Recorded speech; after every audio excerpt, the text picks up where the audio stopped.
As neoplasias mais comuns do sistema nervoso central são os gliomas. Na classificação mais recente, os tumores gliais são agrupados com os raros tumores epiteliais primários, formando o grupo chamado de neuroepitelial, que glui. Além dos gliomas, por exemplo, os carcinomas do plexo coroide. Mas como são tumores muito raros, nós vamos deixar de lado e vamos falar somente dos gliomas. Então, os gliomas são as neoplasias primárias do tecido nervoso. Ou seja, nós estamos falando dos donos da casa, ou dos filhos do dono, se você preferir. E realmente os gliomas se sentem totalmente à vontade no sistema nervoso central. São espaçosos, eles conhecem todos os caminhos naturais para se espalhar. Caminhos que os outros tumores não podem usar. Eles, por exemplo, vão acompanhando os feixes de fibras de substância branca, ou crescem ao longo dos ventrículos, na chamada disseminação subependimária. Eles têm origem na glia, o tecido de sustentação, já que o neurônio maduro é tão diferenciado que não gera neoplasias. Na glia existem diferentes tipos de células, como os astrócitos, os ependimócitos, os oligodendrócitos, e qualquer uma delas pode dar origem a um tumor. Como os astrócitos são muito mais numerosos, os astrocitomas são os gliomas mais comuns. Mas claro que podemos ter tumores originados em todos os tipos de célula. Então podemos ter astrocitomas, oligodendrogliomas, ependimomas e também lesões mistas, que têm diferentes populações de células. Além disso, em cada um desses tipos de tumores, teremos graus diferentes de malignidade. E os exames de imagem vão refletir essa gama de apresentações histológicas. Nos astrocitomas, por exemplo, o grau mais alto de malignidade é do glioblastoma, que é uma das neoplasias de pior prognóstico em toda a medicina.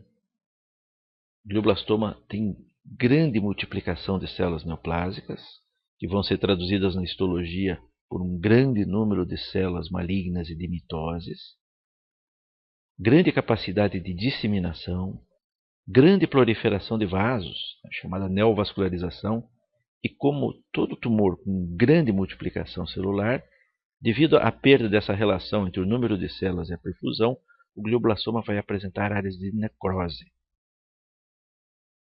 No sentido oposto, nós vamos encontrar os gliomas com baixa capacidade de proliferação, que pouco infiltram e que podem ser então curados com uma ressecção cirúrgica. Um exemplo é o astrocitoma pilocítico, que é mais comum na fossa posterior e em crianças. A maioria das neoplasias vai crescendo progressivamente a partir de uma célula maligna primitiva e vai assumindo a forma de uma bola. Por isso, cada vez que nós falamos em neoplasia, o que vem na nossa cabeça é a imagem de uma bola. Tanto é assim que nós costumamos usar indistintamente as palavras neoplasia e tumor, sendo que tumor, na verdade, indica bola ou inchaço, não o tipo de lesão tecidual. Assim, se vemos uma imagem que parece uma bola, imediatamente pensamos em neoplasia, embora nem tudo que tenha forma de bola seja neoplasia, como os abscessos, granulomas e muitas outras lesões. Às vezes, porém, a neoplasia é predominantemente infiltrativa e vai exigir um maior esforço da nossa parte para colocar neoplasia no diagnóstico diferencial daquela imagem. Isso vale para os tumores primários do sistema nervoso central e também em outros órgãos do corpo, por exemplo, o pulmão.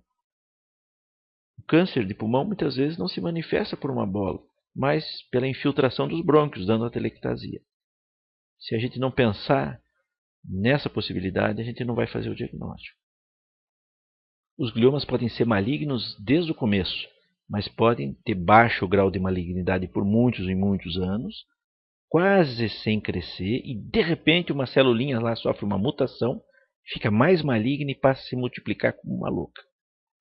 Disso resulta que numa lesão benigna pode aparecer um pequeno foco maligno que se dissemina e acaba por matar o paciente.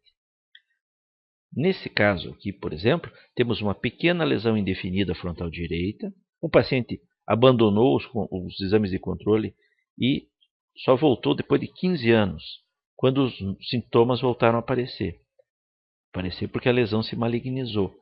Por isso, é importante realizar controles das lesões indefinidas ou mesmo no pós-operatório de tumores de baixo grau. sabendo que a lesão pode ficar muitos e muitos anos inalterada até sofrer a malignização e passar a crescer rápido. Por muito tempo, a parte benigna e a maligna convivem. E se você biopsiar, por acaso, uma porção da lesão que seja benigna, você vai ter uma informação errada e tomar uma conduta errada. Uma das funções da imagem é então indicar onde biopsiar para se ter o tecido mais representativo da malignidade máxima da lesão, que é o que vai nortear o tratamento. Um princípio geral, serve para todo o corpo, é que os vasos que suprem uma neoplasia são semelhantes aos vasos de origem do tumor e não do órgão hospedeiro. Exemplo, os vasos de uma metástase de pulmão são parecidos com os vasos de pulmão e não com os vasos do cérebro. Isso pode não ter muita importância no resto do corpo, mas no sistema nervoso central é essencial por causa da barreira hematocefálica, que torna os vasos do tecido nervoso muito diferentes. As neoplasias primárias do sistema nervoso central têm vasos do tipo sistema nervoso central. E quanto mais maduro forem esses vasos, menos maligna é a neoplasia e menos quebra da barreira hematocefálica vai acontecer. Na imagem, podemos ter um glioma grande o suficiente para ser facilmente visualizado, mas sem impregnação pelo contraste ou edema ao seu redor, pois os seus vasos são maduros. Isso praticamente nunca ocorre com outras neoplasias, como as metástases, os meningiomas, os linfomas, que sempre se impregnam bastante por contraste. Por outro lado, é claro que quanto maior a quebra de barreira no glioma, mais maligno ele tende a ser. Isso vai ser usado em técnicas como a permeabilidade, por exemplo, para tentar definir o grau de malignidade por imagem. Só tem que lembrar que medicina tem sempre muitas exceções. Então, sabendo as características aí do nosso mau elemento, vamos começar a desenhar o retrato falado. Lembre que ele pode tentar nos enganar, colocando um bigode postiço, uma peruca, óculos. Devemos ser espertos o suficiente para identificar esse nosso meliante, apesar das suas artimanhas. Primeiro, os gliomas são tumores que têm grande quantidade de espaço extracelular, o que os torna muito ricos em água. Por isso, a parte principal da imagem tende a ser hipodensa, mais escura na tomografia computadorizada, e na ressonância vai ser mais branca nas imagens baseadas em T2 e mais escura nas imagens baseadas em T1, traduzindo a maior quantidade de água do tumor em relação ao parênquima normal. Aí está um exemplo. Algumas partes do tumor podem ter mais células agrupadas, amontoadas, especialmente nos glioblastomas, que tem uma proliferação celular intensa. Nessas áreas, o sinal vai ser menos branco em T2 e menos escuro em T1. Os gliomas tendem a não ser homogêneos, especialmente os malignos. E outros fatores contribuem para essa heterogeneidade, como a presença de sangue, cistos, necrose e calcificações. Hemorragias no interior da lesão vão ser melhor identificadas nas sequências baseadas em T2 estrela ou suscetibilidade, chamada SWI, e vão aparecer como focos pretos nessas imagens. No interior ou nas margens da lesão podem existir coleções líquidas, e há uma certa confusão entre o que é cisto e o que é necrose. Veja bem, isso se aplica em qualquer parte do corpo. A neoplasia pode formar cistos, que são estruturas com sinal parecido com o líquor e tem umas paredes bem fininhas que podem ou não se impregnar por contraste. Enquanto a necrose é uma cavidade também, mas com os bordos muito irregulares e mamelonados, que indicam que resultou da morte do tecido central. As calcificações que são tão frequentes nos meningiomas são raras nos gliomas, exceto em alguns subtipos especiais, como os oligodendrogliomas e os ependimomas. Lembre-se da alta sensibilidade que a tomografia computadorizada tem para demonstrar as calcificações. E que na ressonância magnética nós devemos utilizar sequências como o gradiente eco T2 estrela ou o SWI, como nós fazemos para detectar sangramento. A análise dos bordos da lesão é muito importante.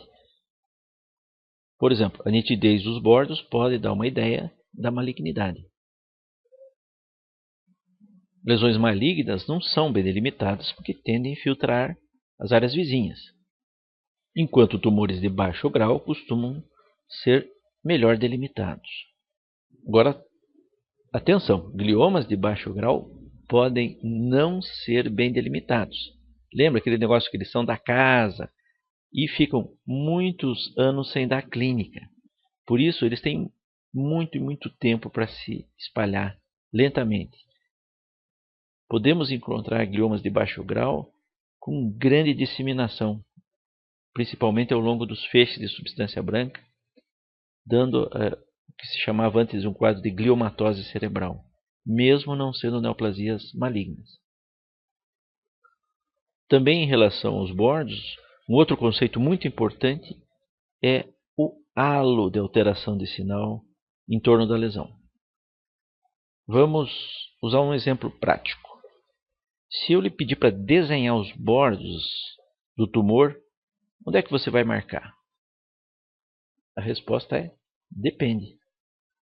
Se o tumor for uma metástase, os bordos do tumor são esses. E o halo branco?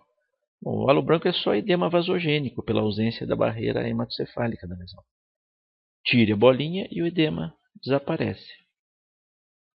Mas se for um glioma, você deve marcar tudo, pois o edema marca a presença da neoplasia, que na verdade deve se estender até muito além do halo branco. Se a gente conseguisse ter uma visão histológica, microscópica, a gente ia ver que existem células tumorais muito além desse edema. A bolinha é o que nós chamamos de nidos da lesão, onde existem mais células neoplásicas e a quebra de barreira é maior. Se esse nido for retirado, a lesão continua a existir, o tumor continua a existir. Por isso que é quase impossível curar um glioma com a simples remoção cirúrgica. Além disso, um glioma pode formar vários nidos, como se fosse uma planta subterrânea que aflora em diversos pontos. E, desse jeito, ele simula a presença de lesões múltiplas, quando na verdade é uma lesão só. Os bordos indicam também a disseminação do tumor ao longo dos tratos, o que é um fator muito importante para caracterizar que a lesão é um glioma. Né? Lembra que negócio de ser dono da casa? Os gliomas podem usar comissuras, como o corpo caloso, para se espalhar de um hemisfério ao outro. Ou tratos, como o trato piramidal, e se estender, por exemplo, para o tronco cerebral. Ou seja, é muito difícil a gente conseguir prender esse bandido quando ele está dentro da casa dele. Muitas vezes parece que nós estamos trabalhando contra uma quadrilha inteira, e na verdade é uma lesão única. Outros tumores, como as metástases, não costumam fazer isso. Os linfomas muito raramente vão usar os tratos para se disseminar, mas podem se espalhar ao longo dos ventrículos. Pode acontecer do nido ser removido em um lugar e, tempo depois, o glioma surgir à distância do sítio original. Claro que se nós pudéssemos fazer um estudo histológico, nós veríamos que existem células malignas unindo os dois focos, mas num número não suficiente para ser visto nos exames de imagem. Como já dissemos, uma outra via de disseminação, que é uma verdadeira avenida para os gliomas, é o espaço subependimário, que circunda os ventrículos. Se o glioma cair numa avenida dessas, ele pode se espalhar ao longo dos ventrículos, e nós vamos ver nos exames de imagem uma linha de realce pós-contraste desenhando os ventrículos, ou um halo de edema periventricular. Eu vou repetir porque é muito importante. O realce pós-contraste dos gliomas é variável e depende da maturidade dos vasos que formam a neoplasia. Outros tumores sempre se impregnam pelo contraste. O sempre, em medicina, é sempre entre aspas. Gliomas de baixo grau de malignidade tendem a não apresentar realce, enquanto os malignos, ou as áreas malignas do tumor, tendem a ter um vazamento de contraste para fora do vaso. Infelizmente, a medicina não é matemática. Então, nós vamos encontrar alguns gliomas de alto grau sem realce, pelo menos grosseiro.